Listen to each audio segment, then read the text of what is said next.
Greetings, Internet. The GM is currently in therapy as he can't reconcile Wizards' continued continued W's. Wizards of the Coast continued L's, just really beating my man's down, and he needed to talk to someone about it. It's not all bad, but there's a lot of L's. It's mostly bad. I don't know. We lost Jawcraw and Perkins in the span of a week. We did get somebody back though. Also. Ooh. What's his name? Hold on. We're gonna have to edit live. Please hold. Edit. You know what? Google Live. You know what I mean. Edit live like I'm editing anything. Greg Bilsland came back as oh boy, position Wizards of the Coast. Greg Bilsland. It's returning. Why can't I find the fucking post now? Executive producer. He's coming back as executive producer. Okay. I don't remember exactly what happened, but he was gone for a while and he has since returned. Potentially to fill like Jawcraw spot, maybe? I don't know. But yeah. So we did get somebody back, and we're gonna potentially see the likes of I think I heard somewhere James Wyatt is getting basically promoted in some capacity. That'll be probably good. Yeah. So, it's not all L's, but there's been a lot of L's, don't get me wrong. I'm still mad about Sigil. I still think about it sometimes. Fair. They still Fair and understandable. They still hurt me. You know what's funny? Speaking of Sigil. So, I told you how they're releasing a bunch of free minis on D&D Beyond, like whatever they already had made for Sigil. Right? So they released an animal pack of minis that's an axebeak, an alligator, a griffin, and like 2 different panthers of some kind, it looks like. But the thing that's weird is they're unpainted digital minis. Oh, what? Yeah. Which might seem a little strange, but do you remember when we were talking about Sigil? In the features list for subscriber versus non-subscriber, one of the thing it mentioned was you could paint more minis. Remember that? Yeah. Yeah. Let me see if I can find it. It's probably still tool. God, D&D Beyond's still not great to navigate. All right, tools. It says, yeah. So under base game, it says 35 painted minis and 83 painted minis under subscription. And then for base game, it says unpainted minis, none. And then 60 if you're subscribed. So it seems like there was a plan to have some sort of mini painter style program in or mini painter functionality in the program itself. That just never happened. Oh, that's so fucking... Yeah. Let it out. Let it out. That could have been so fucking cool. And of course, they ruined it. Yeah? Ruined. Yeah. So they released 5 of these unpainted minis, which a lot of people are like, what the fuck? But yeah, if there was supposed to be a painter functionality, that makes a lot of sense. They were making unpainted minis for that purpose. So, yeah. It's very, I don't know, do with that what you will. Depressing? Yeah, I mean, that's the word I would use. Fucking depressing. Yeah. So Sigil is a thing that's going on. I really just want to know what the plan is internally. Like, what are they just looking at it and they're like, I guess we're just going to let it exist? Like, is that it? Is that as far as the plan went? It really does seem like they're just going to let it stagnate, doesn't it? Yeah. That's what I mean. I don't understand. I just don't get it. I don't know what to do with it. And Chris Ko was the guy mainly leading it, and they fired him, or he quit, just recently. So, yeah. I like don't even want to use it anymore. I haven't touched it. I haven't either. Like, just out of, well, one, as we both assessed, it was sort of unfinished anyway, but I also just haven't touched it because, like, I don't know, make sad. right, like, because there's no point. Like, if there's not going to be any more development, then what the fuck is the point of even trying to play with it more? Like, we're never going to get more than the really basic shit that we got, and I'm not paying Wizards money for the subscription. Right, yeah. I mean, you could sort of maybe make the argument that, you could play around with it to show Wizards that you're interested or something, but there just doesn't seem to be any sign of that being on the table. So, yeah. Yep. So here we are. We're not talking about Sigil, though, again, but I did want to mention that because I just thought it was funny. It's just another little nugget of information to show what was planned for Sigil and how it fell apart. I still think the biggest mystery about the whole Sigil situation is why they released it and did not say it was a beta. That's the part I really don't understand. Right, yeah. That's because I feel like if you had said it was a beta, people would have been so lenient on you. Like, so lenient. People give early access games that have been in early access for like 6 years so much leniency, Yeah. Just like, okay, that was a fucking choice. Yeah, no, I mean, it is extremely fucking goofy. Like, I really don't. It doesn't make sense. It speaks to me that there was no confidence in this thing from the start. That's what it feels like.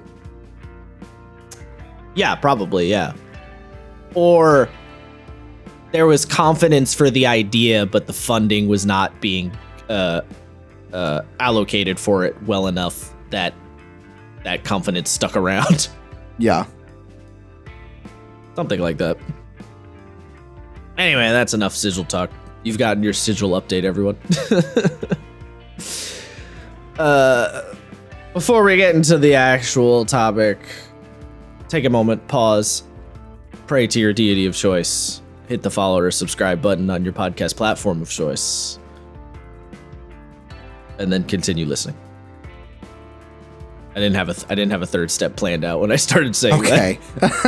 I was really wondering where the fuck that was. Yeah.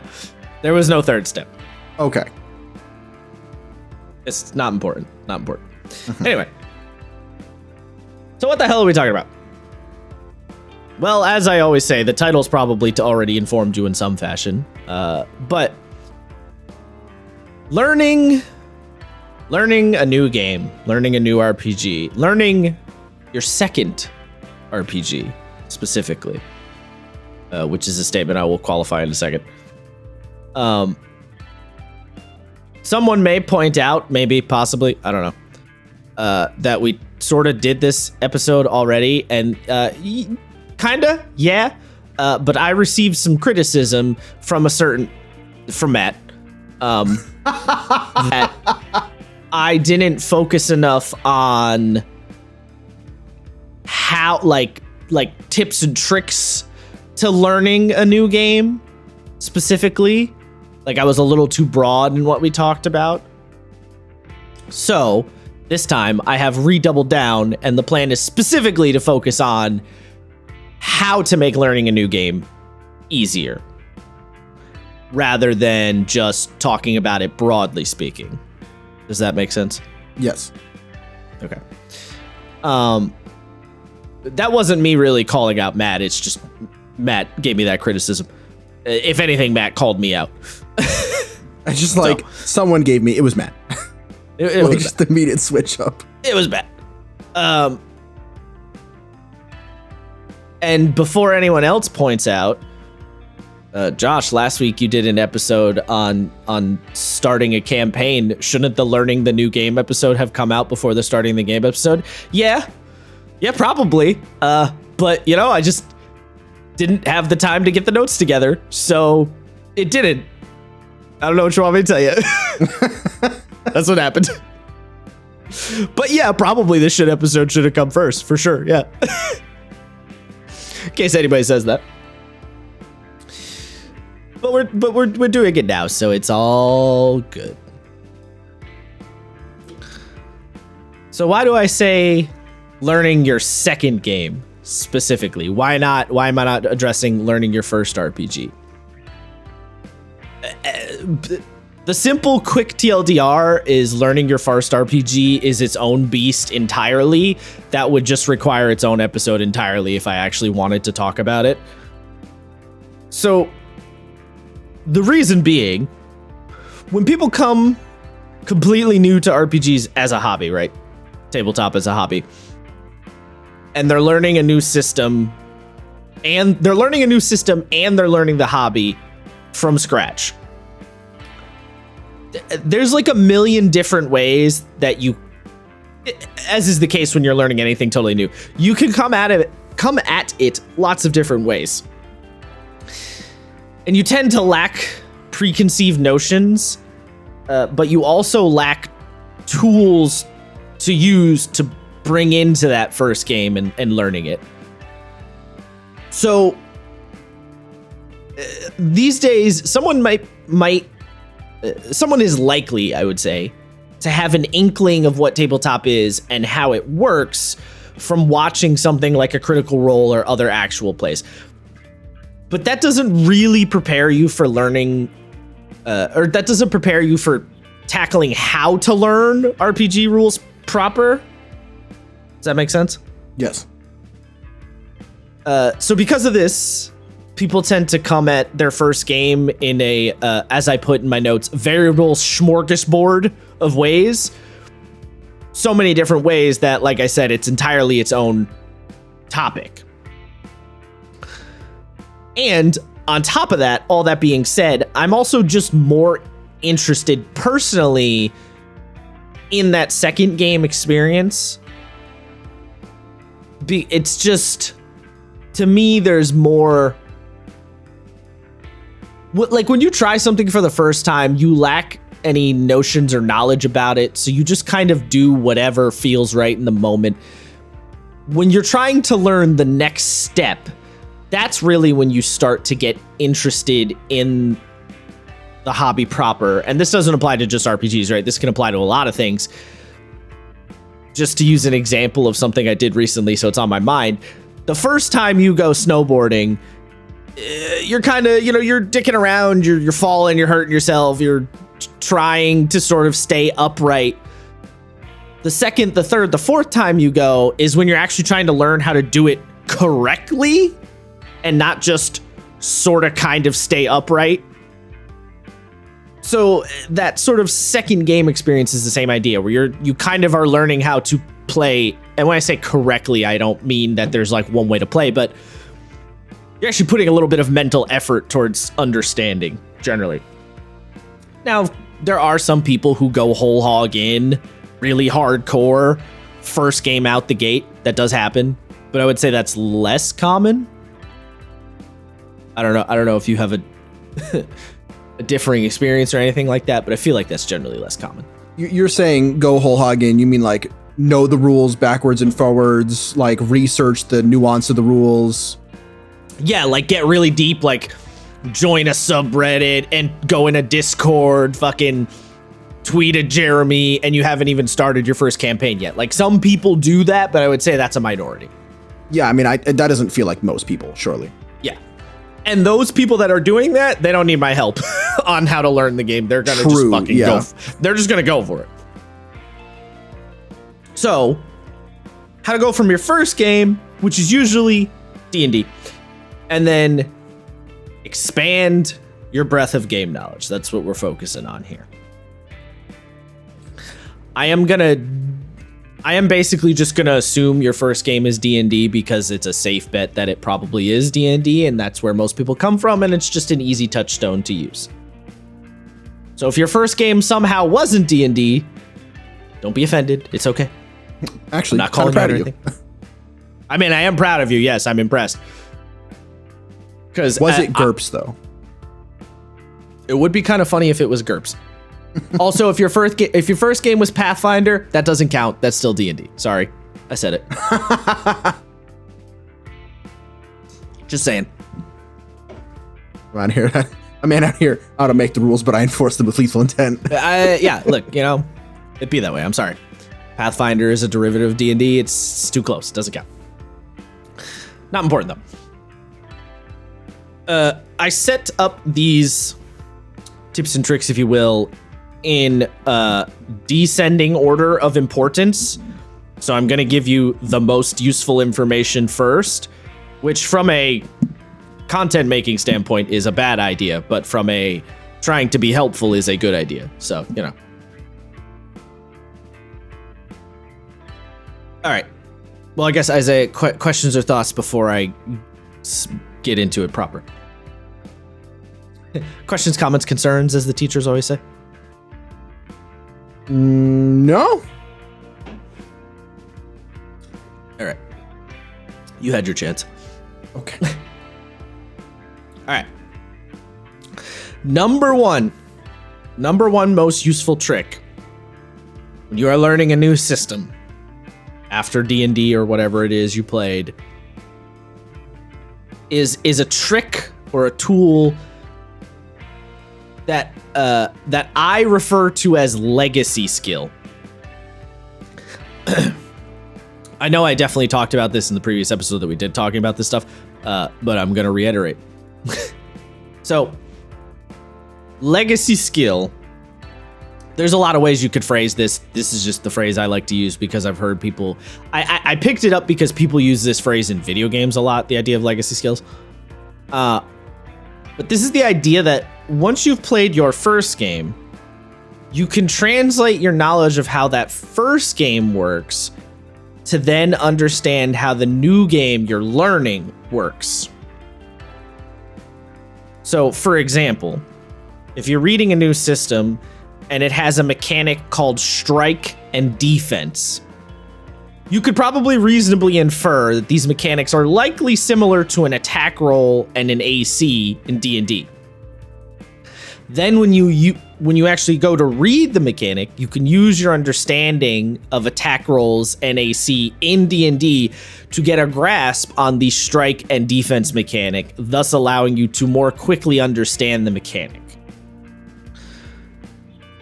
Which is to say, you've already sort of done this, so take the bits of knowledge from the thing you've already done and apply it to the new thing, and then translate whatever parts need to be translated. And it drastically speeds up the learning process. It doesn't necessarily mean you read it any faster, but what it means is you understand it quickly. And once you've understood it, you don't really need to reread it or look at it very often.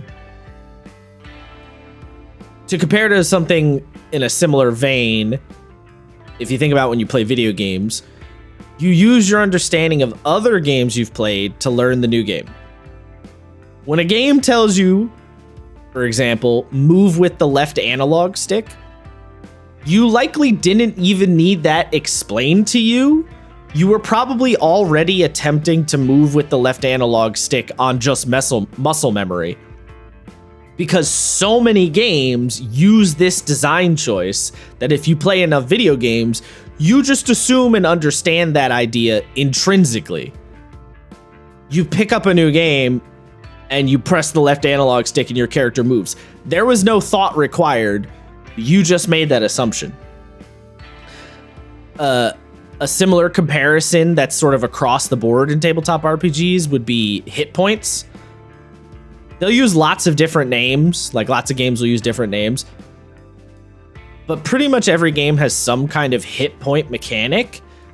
So you will likely be on the lookout for that mechanic, and you'll likely be on the lookout for that mechanic once the game begins to describe the anatomy of a player character.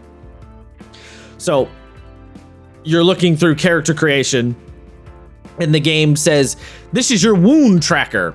This tracks how close your character is to falling in battle, and your brain immediately goes, oh, that's my HP. Okay. Because that's such a ubiquitous thing that so many games use, you don't need any assistance. Your brain will grasp that immediately. In fact, I could probably just hand you a character sheet randomly from a game you've never played and tell you to find the HP mechanic, and you could probably find the HP mechanic on the sheet because you're looking for certain keywords that are used pretty ubiquitously, or it might just straight up be called hit points because a lot of games just use the phrase hit points. So for example, if I hand you a Fabula Ultima character sheet, you're going to see towards the top, there's a thing that says HP, and you're going to go, is that my health? And I'm going to go, yes, it is. Right? So it's the idea that once you've learned it once, you're gonna see repeat things, and those repeat things you can learn and understand much more quickly because you've already learned it, even if they call it something slightly different. And of course, not every mechanic is going to be one-to-one, but even if a mechanic isn't one-to-one, you could still use your understanding from a previous game to grasp the new mechanic. So a great example I will use, D&D 5e has advantage and disadvantage. You roll, if you have advantage, you roll 2 d20s and you take the better number. If you have disadvantage, you roll 2 d20s and you take the worst number. Okay? In Shadow of the Demon Lord, there's what are called banes and boons. Now, right off the bat, the word banes and boons gets your brain thinking, okay, those are kind of similar to the words advantage and disadvantage. So that's the first thought, right? The word itself is putting your brain in that headspace. And then when you read it, it says, if you have a bane, you get an additional d6 to add to your rolls. If you have a boon, you have a d6 that subtracts from rolls. If you have 3 boons and 2 banes, they cancel each other out and you'll have 1 net boon. That's not exactly how advantage and disadvantage works, but it is a similar enough mechanic that the first time I read it in Shadow of the Demon Lord, I very quickly went, oh, this is effectively the advantage disadvantage mechanic of this game. And then I didn't need any further examples to understand it. I immediately understood how it worked because I translated it through that lens of something I already understood. Questions, comments, concerns? No, I mean, I would 100% agree with you that the first thing, using legacy information, and it's cool because this sort of thing goes beyond tabletop games, right? Knowing what HP means, that if you play video games, if you just consume any social media, any like popular media, you will hear the words HP somewhere, or hit points, or life points, or fucking like you'll know. It'll pop up in books. It'll pop up in fucking anime. You might see it in a movie. Like, yeah. And yeah, I mean, that information is ubiquitous to the point of universal, and that's on purpose, right? These games are specifically drawing on things that you already know to help this process along. So let it happen.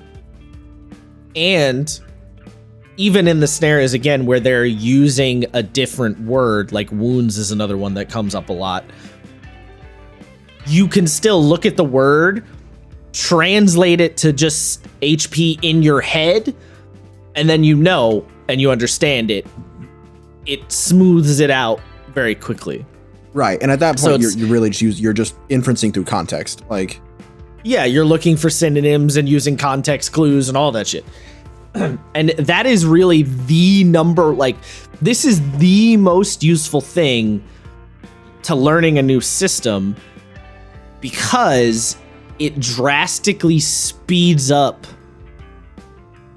It doesn't speed up reading, right? Like, it's not like you read faster physically, but it speeds up how quickly you retain that information, because you've already retained it in a different form. So it locks in significantly faster.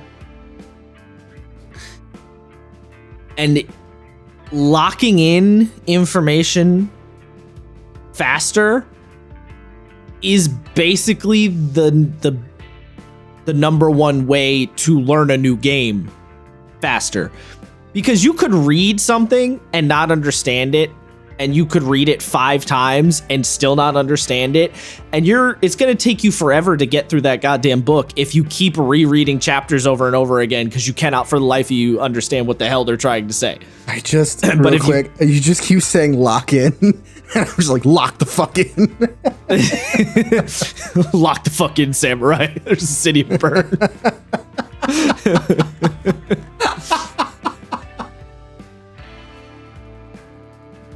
The fact that Josh and I at one point both, I say at one point because I no longer look like him, but at one point we both looked like Johnny Silverhand if we wore sunglasses makes this even funnier. Fair enough.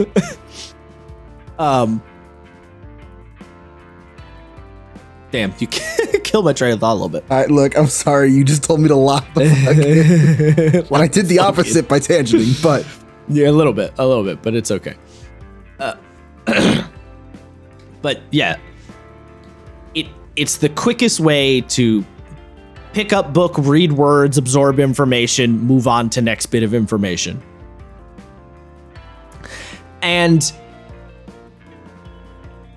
if you can read a system and then say to yourself, oh, I could probably like play a session of this tomorrow, then you're doing pretty good. You're retaining that information well. And eventually, I don't know about you, Isaiah, but I personally have kind of gotten to the point where I can skim a system pretty fast and be like, yeah, I pretty much know how to play this. Yeah, I mean, like, while we were reading Worlds, it was really just like, oh, okay, all right, that's how that works. Okay, shock and HP are 2 different things. Okay, weapons do this, but they also do this. Okay, all right, so I figured out, I'm pretty sure I could go through a combat right now. Right, exactly. You might not be comfortable to run the next day because there's a couple more steps to running a game, but playing it, please. So that's the number one skill. You can turn the video off now. Video, podcast, whatever. I mean, you shouldn't, but you know. Right. You could use the legacy information from how to sort of assume where we're going to go next. You shouldn't, but exactly. You could. But you could. So what trick number 2? This one's kind of funny because it is true and it is helpful, but it's one of those things that some people might look at and be like, you know, shit, Sherlock, but still is worth saying, I feel. Don't feel like you're bound to reading in a specific way. And what I mean is, a lot of people will pick up an RPG book and have an inclination to tackle it like a novel from start to finish. If you want to do that and it works for you, that's fine. But it is 110% not a requirement. Like, at all. Because you will often have specific aspects of a game that you are most interested in. So I encourage you to jump around to those bits of the game. So for example, for me personally, I will often jump to the XP/reward section of a game because I want to know about how the game reinforces what it claims to be about. And the main way that you dictate what your game is about is how players are rewarded in said game. So I'm going to use the dumb analogy again because this is the thing we've stuck to for some reason. If you tell me your game is about robbing banks, but then you reward the players for hanging out with the cops and eating donuts, then your game is not about robbing banks. So I always jump to that section when I pick up a new game. Not necessarily first every time, but often early on in my reading, because I want that is important to me. And this jumping around method helps to break the game down into bite-sized chunks of information. And more importantly, those bite-sized chunks of information are chunks of information that you actually give a shit about, as opposed to reading through bits of information that you're not as invested in necessarily. If you're reading D&D and you have absolutely no interest in playing a wizard, and then you feel like you have to read through the spellcasting section, it's going to be harder for you to just get through the book in general because you're reading through the bit about the nerds that you don't give a fuck about and you want to stick in a locker.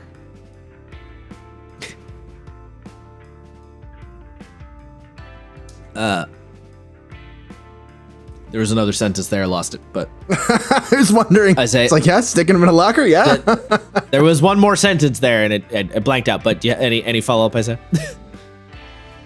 I'm not gonna lie, your derailment kind of derailed me. So, bro, how you so cooked right now? Jesus. What do you mean, bro? I had to point out that you fucked up, which fucked me up in turn.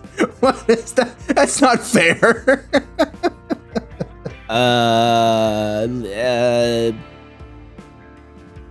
don't have a retort. Fine. You win this time, communist. That is not fair, comrade. It is our mess up together. Yeah, exactly. God. Please continue before we derail. Yeah, fair enough. All that being said, on the jumping around and reading in whatever method you want, I will throw a small caveat in there. Oh, sorry. I do remember. I do remember. Uh-huh. Mm-hmm. If you're like me, and the jumping around thing confuses you, what I would always recommend is keep track of the shit that you care about and read through linearly. Like, I try to read a book from start to finish, but when I feel my brain beginning to like unwind because it just inevitably happens, right? The ADHD kicks in. Swap to that thing you care about and then read that and go, oh, okay, nice. All right. Now I'm starting to think about this more. Now I'm reinvigorated. And then you kind of keep run through it again. That sounds really intuitive.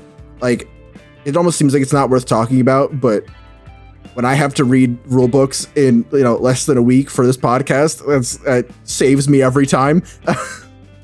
Yeah, well, no, I mean, it makes sense. That's what I'm talking about. You don't need to read in a specific way. Whatever method you come up with that helps the flow for you personally, because RPG books aren't novels. You can't spoil the ending for yourself, right? There's no jumping to the end and being like, oh my God, the wizard player died. Like, you can't, there's nothing to spoil. So there's no obligation to read it in a specific method. Essentially, when you read an RPG book, you can kind of read it like you would read a textbook at school. Whatever you need to do to get the information in your brain. And that might be a little bit of jumping around, or it might be, as you said, reading linear and then jumping ahead a little and then going back to reading it linearly.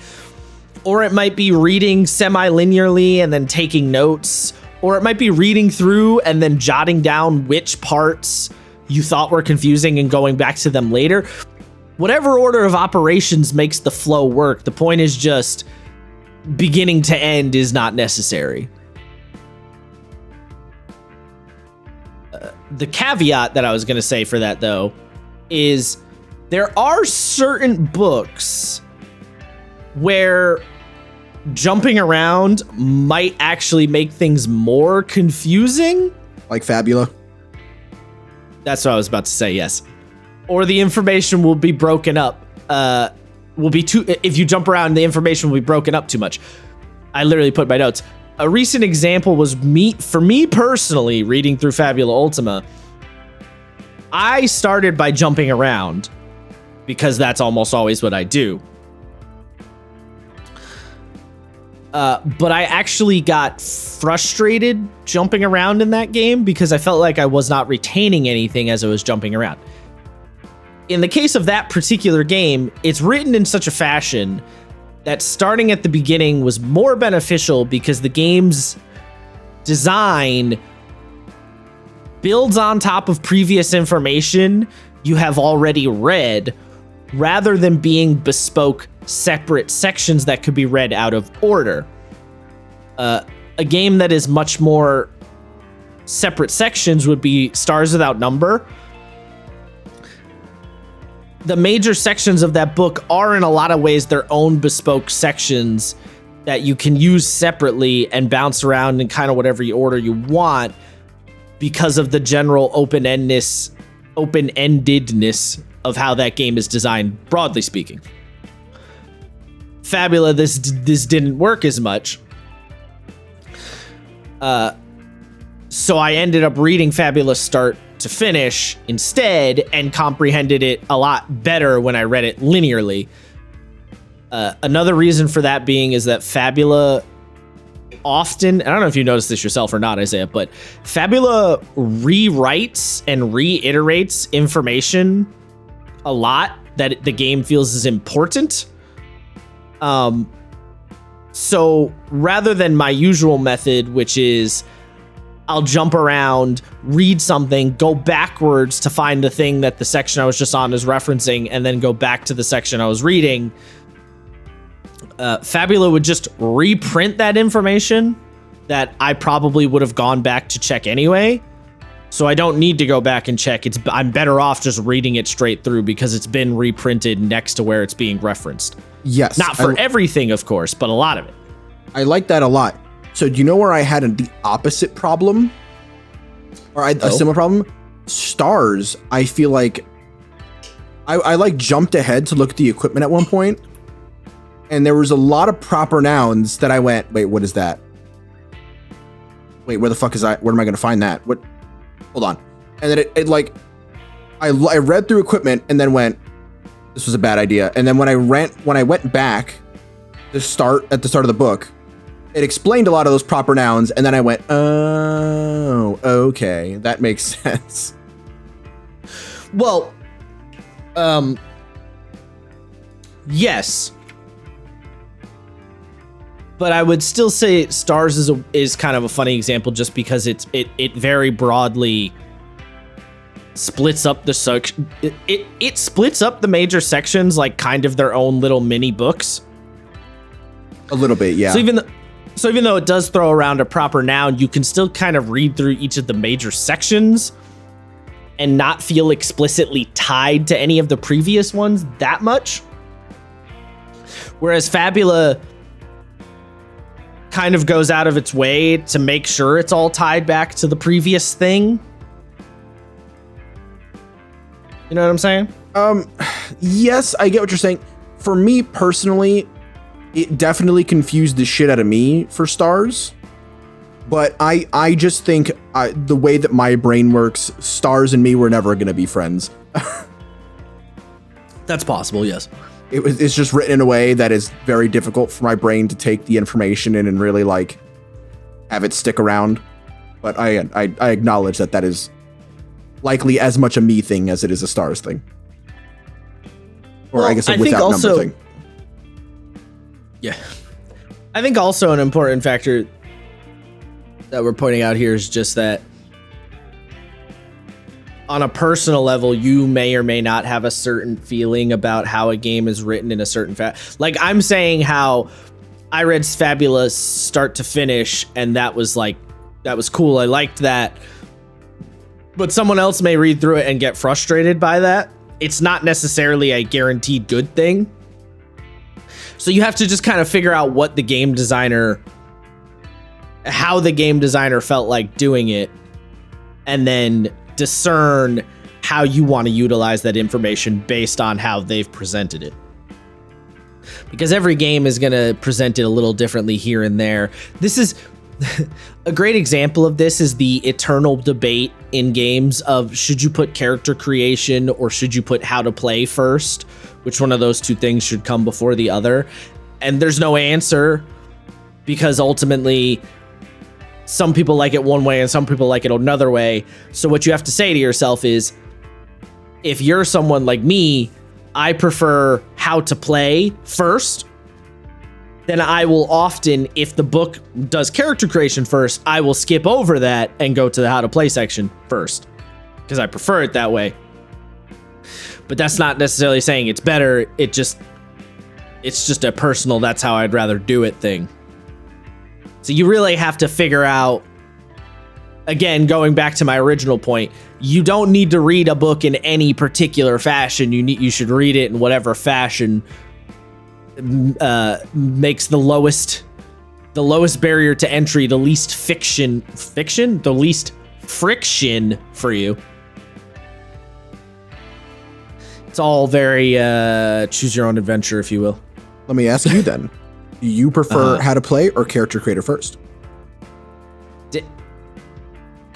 Matt, is that you? Is that Matt just there, not listening to me talk? Apparently. I just said I prefer how to play first. Oh, sorry, I must have missed that. I don't know. He's cooked, ladies and gentlemen. Yo, leave me alone, okay? He's just so cooked.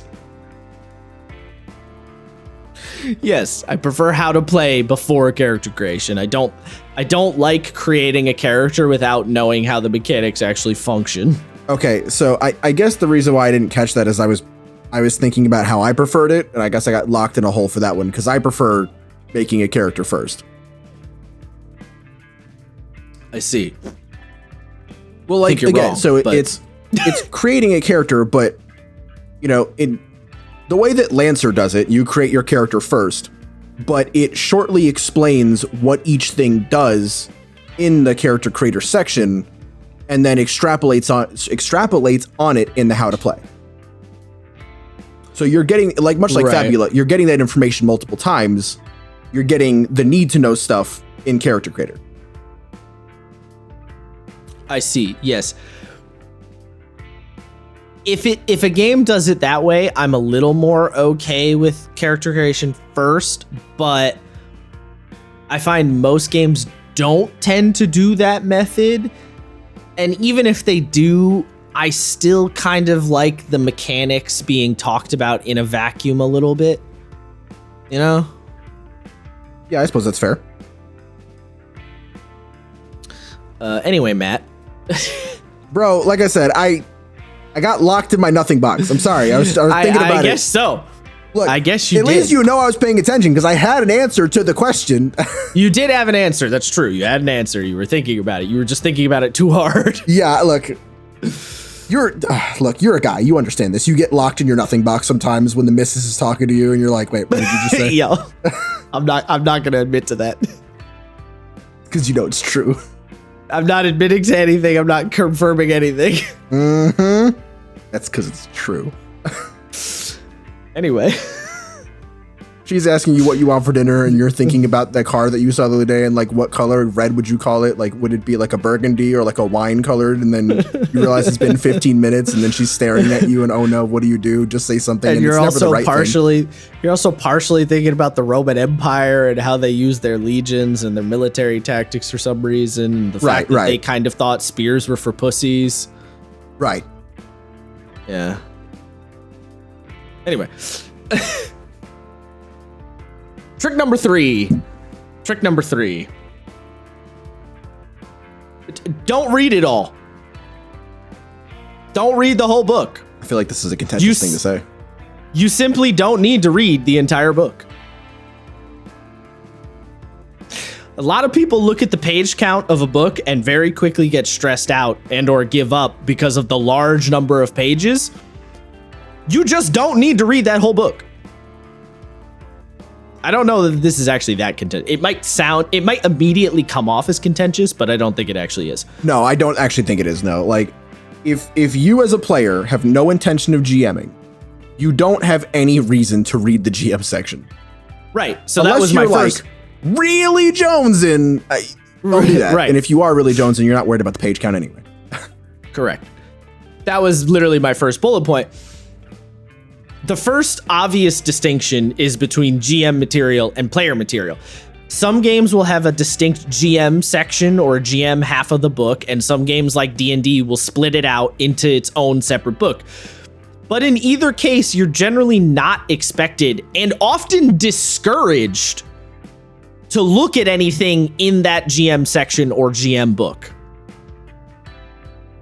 not only do you not need to, games often don't want you to look in that section if you are not going to run, because games often don't want you to know how the sausage is made unless you plan on making it yourself.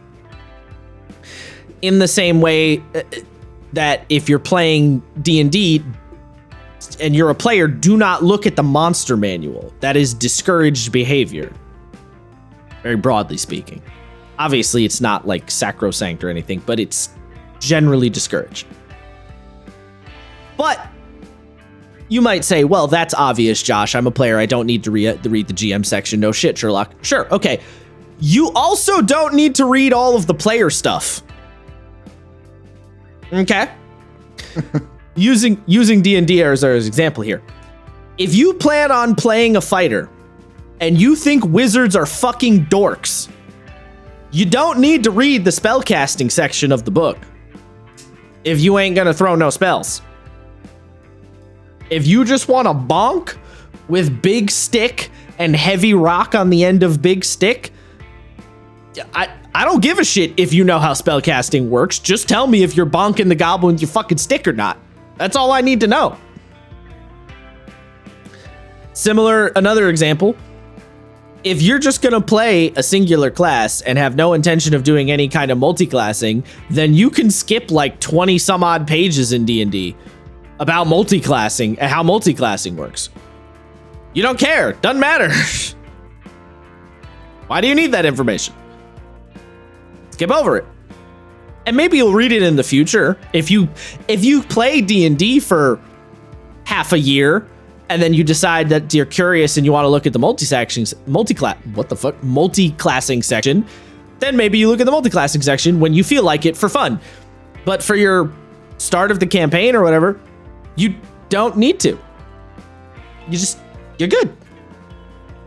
You know, using another game as an example, if you're playing Fabula Ultima and you don't give a shit about casting rituals or making projects, you don't need to look at the Tinkerer class, and you don't need to look at several of the spellcasters.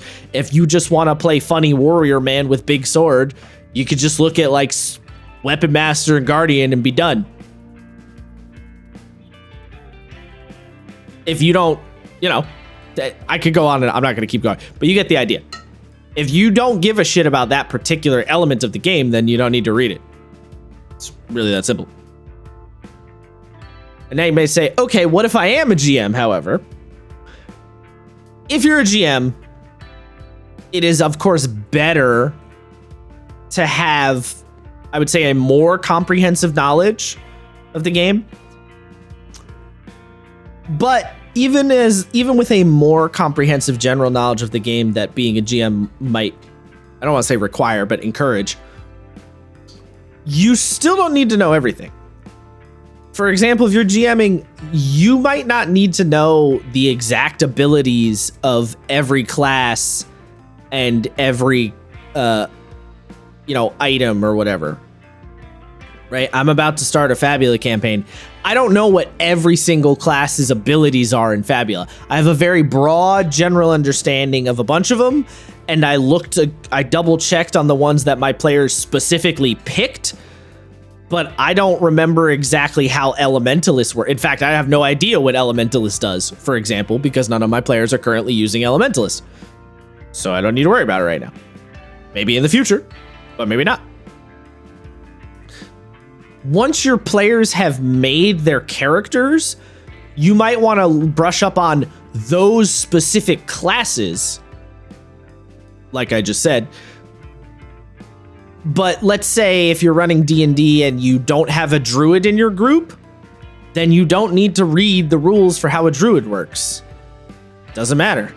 I would actually go a step farther and say you should only worry about what your party is running. Arguably, yes. Get to that problem when it gets there. If like 3 levels in, your rogue is like, oh, I want to take a couple levels of wizard. Then you go, all right, I'll see how wizard works. All right, but now I'll look. Like, yeah, it just, I would say, obviously, like, skim the book if you're a GM, like, Give a peek see at the character creator stuff so you can help your players, but you don't need to know it like the back of your hand. I would say you definitely don't need, we're talking about D&D here at least, you know, you definitely don't need to know what magic items are what. You'll get to that bridge. A lot of oh running God, a game, don't look at magic items. A lot of running a game is understanding what is immediate knowledge and what is on a need to know basis.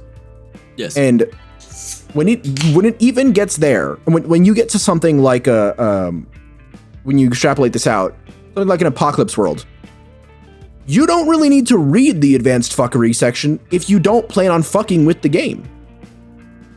Yep. Should you take a look at it if you're like, oh, well, there's my player brought something up and I don't really know how I would do that. It doesn't really fit in the scope of the rules. Yeah, take a little peek-see in there. But other than that, get it out of here. You don't need it.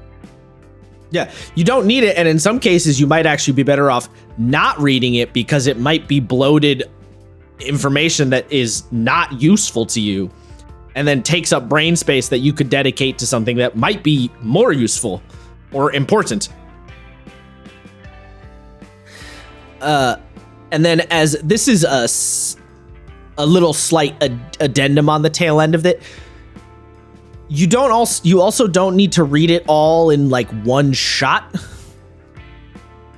And what I mean by that is if you're GMing and you know that you're not going to be doing any dungeons for the first 5 sessions, you have no intention of busting out a dungeon, then don't read the section on how to run dungeons. Once you've already played for a little bit, a couple of sessions, 5 sessions, 10 sessions, and you have a grasp on the game itself now you can read the dungeon section and bust out a dungeon. So you can read it. You don't need to read it all, and you don't need to read everything you're going to use right before the first session. You can piecemeal it as needs be.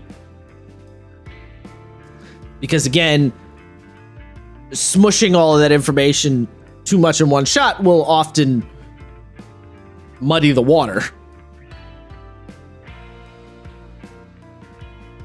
And then as a continuation of the you don't necessarily want to read everything in one shot, you also don't need to remember it all. Trick number 4. Yeah. You do not need to remember it all. This is particularly big for me. I can attest to this. I have about 4 versions of CompCon open for Lancer up every session. Because there's so much information in CompCon, or just in the rulebook in general, is a crunchy game. It frankly doesn't make any goddamn sense to even try.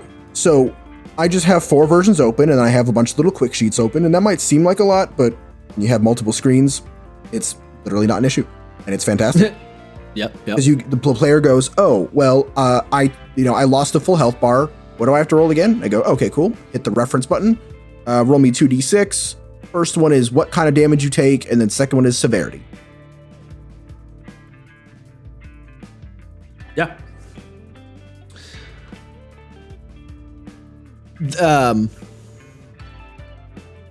Sorry, there's a good point. It just broke my notes. Now I'm trying to. I see you are also cooked, brother. I am not alone. A little bit. No, I mean that was a good example to use. I'm not saying you should. I'm looking at my notes again, trying to get my point back into my head. So the don't remember it all thing. This pertains more to GMs, I would say, this bit of advice. But players will sometimes fall into this trap where they feel like they need to remember everything. But GMs definitely fall into this trap. This urge, this desire to feel like you need to have it all in your head. Tabletop is a collaborative hobby where you have to not you can, or if you feel like it. No. You literally have to work together as a group of human beings for the hobby to function. You cannot play this hobby without cooperating with fellow humans in some capacity. It is impossible. Before anyone points it out, yes, I know there are solo RPGs that exist, but you know what I mean. Yes, I know that's a thing. So no one person at the table has to keep all of this information in their head, and it's a little ridiculous to expect someone to, just by the nature of it's a lot of fucking information.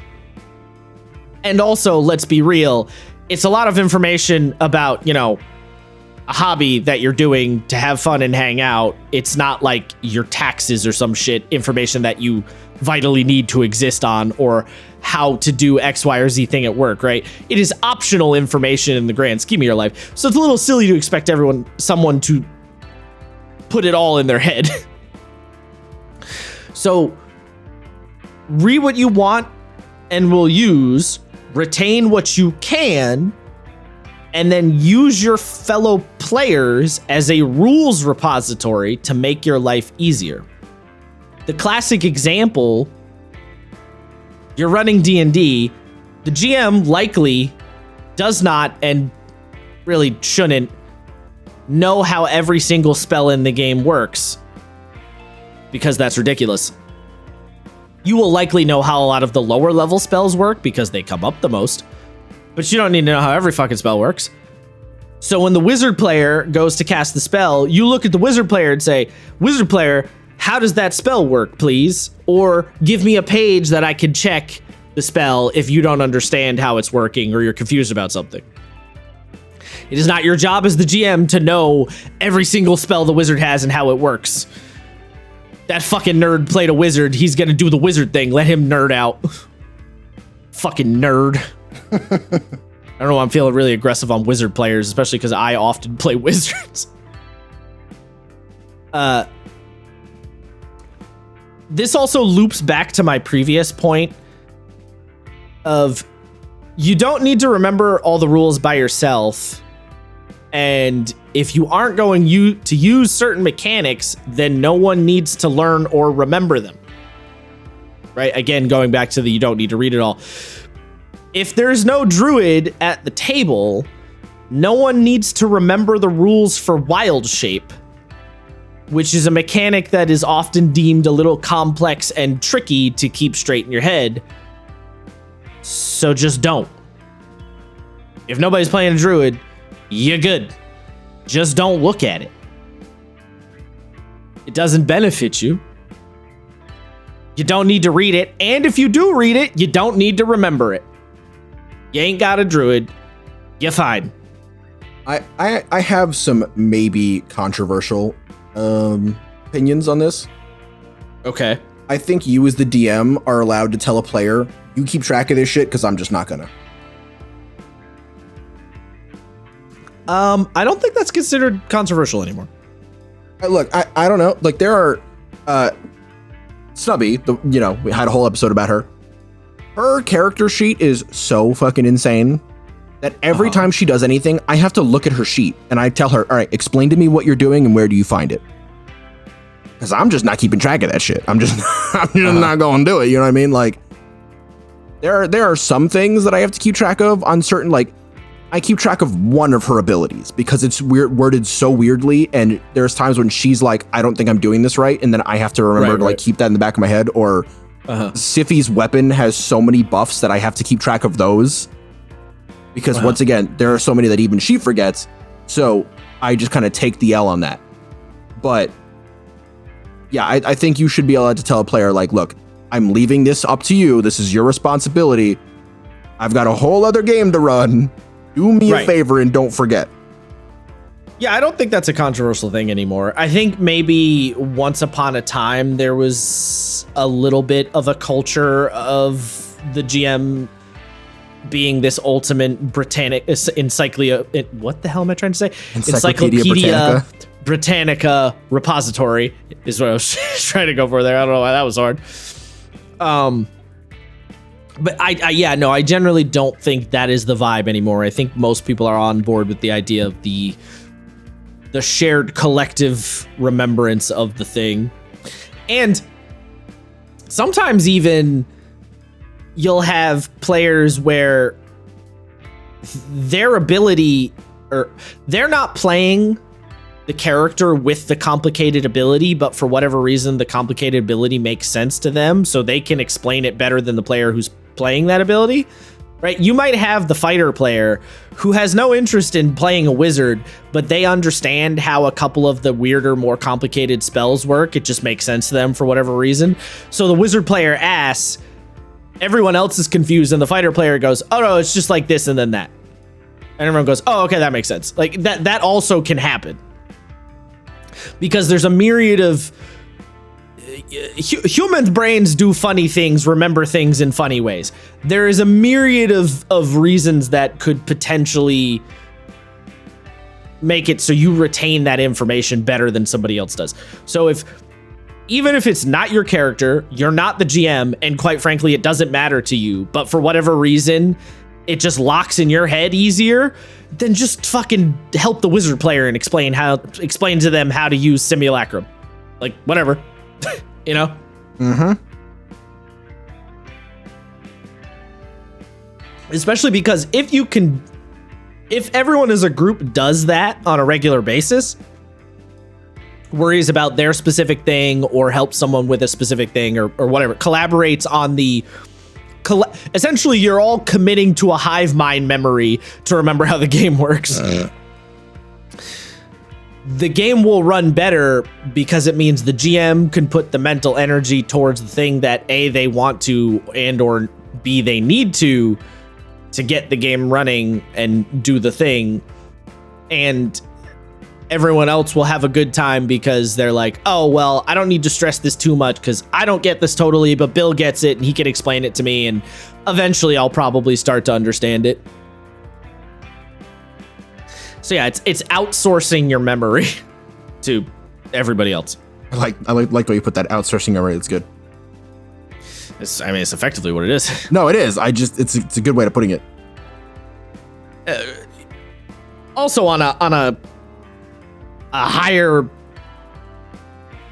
echelon level, a little more philosophically speaking, human society in general works good when you outsource your memory. Like, think about how things go when you're at work or whatever, and you can't remember how to do X, Y, and Z thing, but your coworker does, so you ask them, and then if they get confused about something, you help them with that, or you remember where something is and they don't, you tell them. It's all that same shit of human brain work better when collaborating on that sort of thing. It's just it's a broader philosophical concept beyond just RPGs, but it's very useful in RPGs. It is very useful. And then last little bit of advice, and this one's real simple. Don't cram. Just don't cram. Isaiah, I know you do it, but don't. I'm being attacked right now. I don't appreciate this. It's the same advice your teacher used to give you in school. Cramming doesn't work very well. Break up the project of reading the book into smaller pieces over as long of a time period as you can manage. Obviously, life gets in the way and can make it hard to have time to do the reading or whatever, but find whatever time you can over the week to bust out a couple of pages here and there, a couple of chunks here and there, whatever it is. Try to...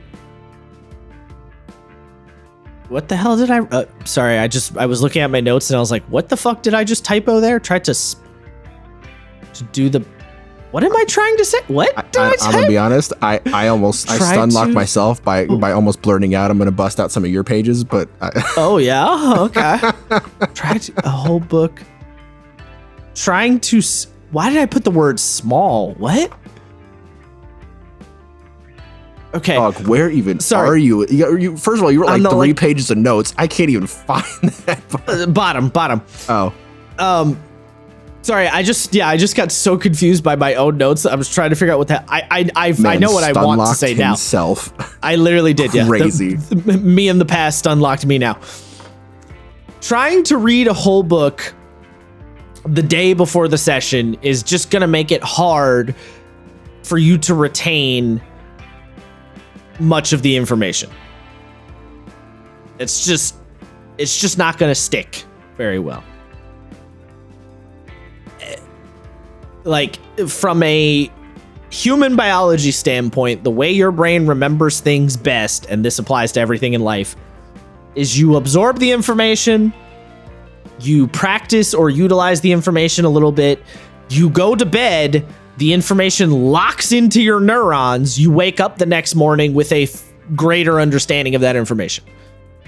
That's just how it works. So if you try to read the entire book, you're going to miss some of it. Whereas if one day you read the combat stuff, and the next day you read the character creation stuff, and then the next day you read the adventure rules, each of those days, once you go to bed, it's going to lock in more solidly. Not 100%. There's no guarantee, of course, but more. I will throw a little caveat on this last one, because you have to be somewhat realistic about the situation. RPGs are, of course, for most people, a fun hobby that you use to kill time or hang out with friends.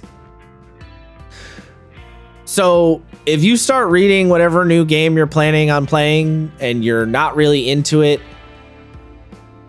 I said that wrong. If you start reading whatever new game you're planning on playing and you are into it and you just keep reading and reading, then go for it. Like, you don't need to stop. It's when the process of reading starts to feel like a chore that you want to break things up. And the reason I say this is because, for example, Isaiah read pretty much all of Fabula Ultima in like a single day because he was just on those vibes.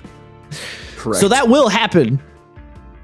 But reading it because you're having a fun time and liking it or whatever that's not cramming. That's just, I'm having a good time and I'm invested. Now, are you still going to retain less of it than if you broke it up over a couple of days? Probably yes, you still will retain less of it. But you will still retain a good amount of it if you were deeply invested in the reading. If you found it interesting and compelling, you are still very likely to retain a good chunk of it. So it's for fun. It's a game. So if you are like, fuck it, I'm just going to read it today because I feel like it and that's what I'm in the mood for, then yeah, go for it. It's not the end of the world if you forget rules, obviously. But we're talking about best way to learn rules.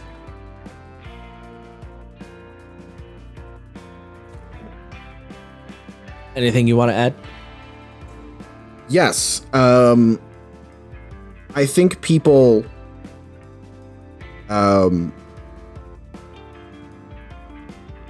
not disregard, what's the word I'm looking for? People underestimate how much the ebb and flow of a rulebook can shift your perspective on that thing. And we saw this with Emma in Fabula, right? It was written to be as approachable as possible. So just because you feel a certain way about a certain book, I ripped through Fabula in like 4 hours. It was like a 300-page book. I read the whole thing. And I do like reading rulebooks. Sometimes you bounce off, so you have to learn how to adapt your reading strategy. If you don't have one, make one, and if it ain't working, adapt it on the fly. Because just like you might not vibe with every book ever written or every author ever written, same thing goes for rulebooks. I'm talking about without number specifically because, again, just because I had a harder time reading that book does not mean it wasn't a book worth reading. It had a lot of really good information, a lot of good stuff when it came to GMing. But I would not have gotten through that had I not been able to go, okay, so I know that this isn't working. My usual method of just like beginning to end is not working. I gotta figure it out. It's sort of like a callback to the ending. Develop a strategy, because these are textbooks, and probably did this in school. You just got to remember how you did it. Yeah. And I will say, too, you could also be in a situation where you like the game, but not how the rule book is structured. Right? You might like a lot of the mechanics and a lot of the general ideas that the game is presenting, but you're just not a fan of the layout and general vibe of the rulebook itself. And in that case, it is annoying because you want to retain the information, but the book is making it harder to retain the information. You might get frustrated. And in that scenario, you kind of just have to either bite the bullet or figure out some kind of method that makes it less frustrating for you personally. But usually if you're invested in the game itself, it's worth trying to figure out how to go about that reading to run, to run or play the game or whatever.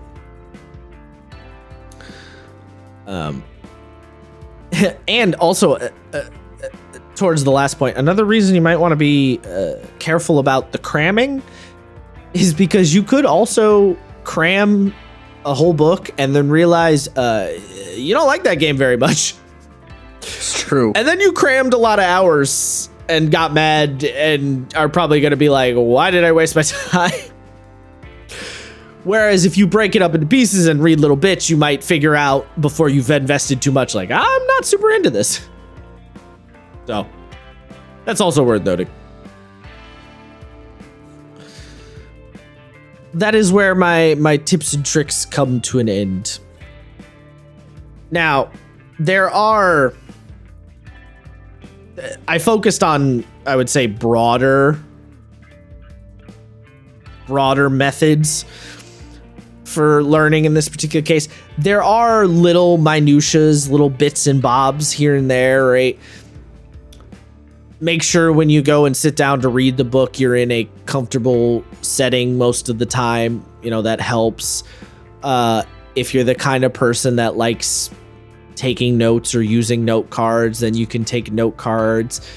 If you're someone who can learn something particularly well, if you just write it down again yourself, then write it down again yourself. There's lots of little here and there tricks. It might sound like a lot of these tricks are similar to school.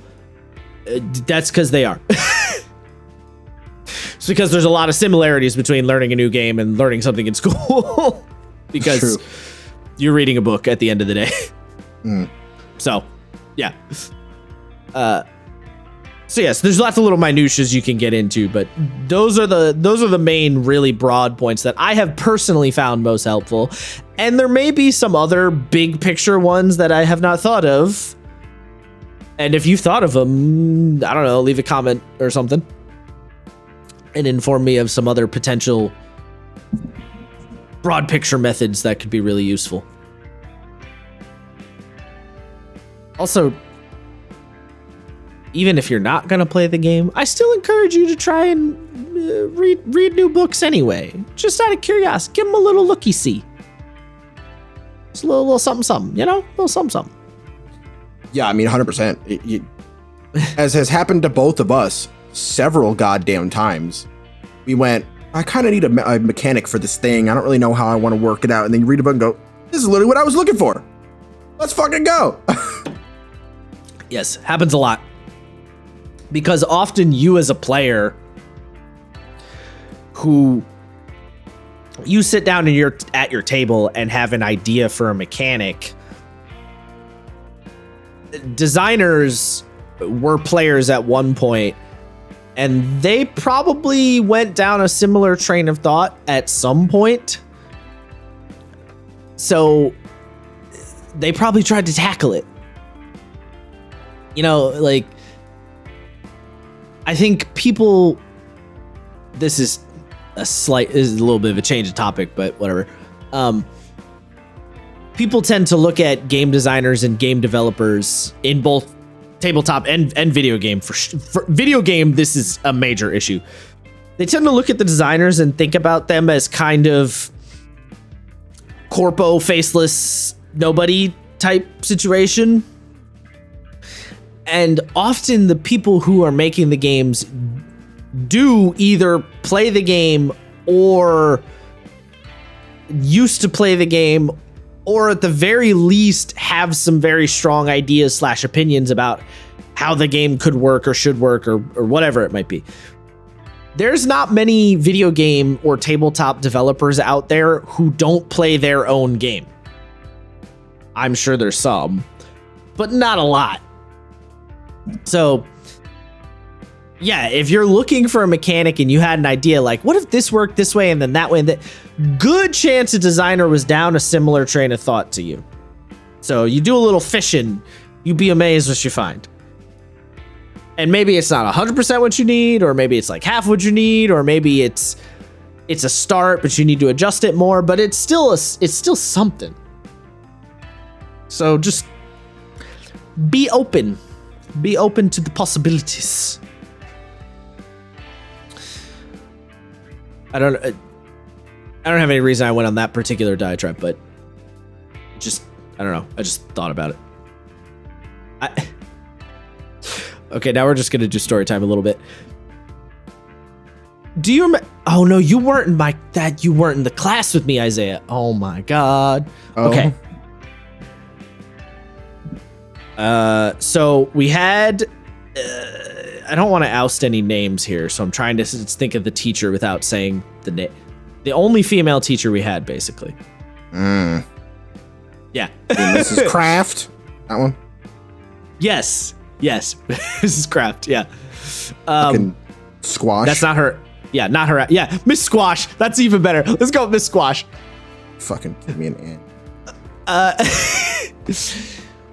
We were in one of her classes, and I don't remember what the subject we got on. Like, I don't remember how we got here, but one of the other students sort of went on a little bit of a rant about how, you gotta really dedicate yourself to the art, dedicate yourself to the craft. You can't spend a lot of time messing around. And he had a particular line that really, but now, first of all, I dislike when people have that kind of rhetoric just on the face of it. But what he said was, he was like, those people who develop and make video games, they're craftsmen. They don't play video games. And I just looked over like, my brother in Christ, I don't think you could make a more incorrect statement. Yeah. That's like saying Martin Scorsese doesn't watch movies. Are you fucking blind? Like, are you brain dead? What the fuck do you mean? The people who make video games aren't playing video games. That is such a what the fuck does that mean Kobe Bryant moment. Like, like what? Imagine saying that. And here's the thing. The reason it annoyed me is because he was saying it because it was about video games. Right? He wouldn't have said anything that ridiculous about any other industry. You're not going to go out here and say musicians don't listen to music, authors don't read books, right? You would never say that. Right. But because it's video games and video games are evil, people say shit like that. It's like video game developers don't play video games all day. I'm like, my brother in Christ. What are you on about, dude? Stuck in my craw like that. And you know what the cherry on top was? I'm scared. That motherfucker was gone after one semester. Oh, who was it? Literally lasted one semester. You never even met him. He was gone that fast. I'm so scared. I'm really trying to rack my brain to think about who. No, you literally never saw this person. Like, he was gone, vamos, dropped out before you even came in. Oh, it's before I even started school. Yeah, before you started, bro was gone. Wow, I love that. Yeah, I know. That's the best. That's my favorite part of the whole thing. Like, he gave this speech like he was giving us the pep talk. You know what he sounded like? He sounded like a rise and grind finance bro. That's what he sounded like. But with art. Like, he was trying to do the rise and grind, but with art. I had which is already a hilarious premise on the face of it, because my brother in Christ, you're talking to artists. These are not the people. Yeah, I actually had a similar thing happen with one of our professors. Because he was giving a speech about not half-assing things. Like, if you're going to commit something, commit to it all the way. But he was like, think about when you're like a boxer, right? And you're sparring with someone. You don't go easy on people. That's not what that's about. And I was like, what? And I respect this professor a lot. But even I was like, nah, dog. If you while out on somebody in sparring, no one will ever spar with you again, and your skill will stagnate, because that's not what sparring's about. You're going to fight someone, you fight them, but you don't... A spar is not trying to knock someone's teeth out. That's not how it works. Your analogy is way off base. It is like almost the opposite of the truth. Not even almost, it is the opposite of the truth. It is, yeah, it basically is. If you while out on someone, you will actually just never get better. Yeah, yeah. That is funny, actually. Goddamn. Yeah, I don't know. I don't know when we launched into story time like that, but I couldn't not mention that because it was so fucking funny. It was just such a, oh God. I didn't think about that until just now. He really sounded like a fucking finance bro. It's crazy now that I'm thinking about it all these years later. Yeah. Fucking Christ, dude. Oh my God. Anyway. Did I ever tell you about that time when you've been on this train, everyone who's ever graduated from art school is on this train, where it's like, your teachers are like, well, if you don't have an internship or something like that, startups are a good way to like get into the industry, because it's people who are like-minded and have a similar skill set. And you only really have to put the product out to say that you shipped a game. Correct. Yeah. So when you just graduate, you just put yourself on a bunch of startups. Your friends got a game they want to make or a product they want to do. You just do that. So I joined a startup for a game, a game that was licensed. That I'm just gonna say they were trying to make a fourth Sly Cooper game, but every time I brought up the fact that it was a licensed property and we could work on this till the cows come home. You can't make money off this. Yeah. You can't sell this because it's copyrighted. And they were like, nah, it'll be fine. And I was like, look, I don't care, because as an artist, I'm not going to get sued. The company will get sued, so I'll be fucking fine. We're not making any money on this anyway. Right. But I probably said that about 3 or 4 times. And I bring this up because that guy was like a rise and grind. Like every time we'd have like a bi-weekly meeting, he would just like lament how he didn't do any of the things he said he was going to do, like get us concept art or show us the script so we can get context. Because, I just work like 80 hours a week, man. I'm just so tired. I just have so many things going on, man. I'm just grinding. I got my goals and all that stuff. You know what I'm saying? Like, oh, I hate that shit. When there's something funny, I found out that guy God was doing some gear. Nice. And nice. He messed up his dosages and sterilized himself permanently. Oh yeah? Yeah. That is yikes. Mwah. Chef's kiss. Yikes. I can't. What a good way to end the episode. Yeah, no, you really took me out with that one. Dude, it's so funny. I don't know. Christ, I thought it was hilarious. That's crazy. That is funny. Stupid does as stupid gets. Like, yeah. You know what else drives me crazy too is, much like the dudes who have to call themselves alphas, if you have to talk about your rise and grind all the time, shut the fuck up. You ain't grinding that hard. Yeah, if you have the energy to talk about it, you clearly aren't doing it. Yeah, shut the fuck up. Nobody wants to hear it. Oh my God. Anyway, this has been Sessions Canceled. We have derailed wildly at this point. But I hope the first chunk, first hour or some odd was useful information. Well, look, I kind of like this. I like being able to just talk shit at the end. A certain other podcast that you no longer watch, but I do watch, that regards movies, does this. And yes. Fair enough. A certain individual in that podcast had to take the last episode, and I just was like, I can't. Yeah. Thankfully, the co-host wrangles very well. Yeah. Anyway, if you all are so inclined, you may follow us on Blue Sky. I don't give a fuck about Twitter.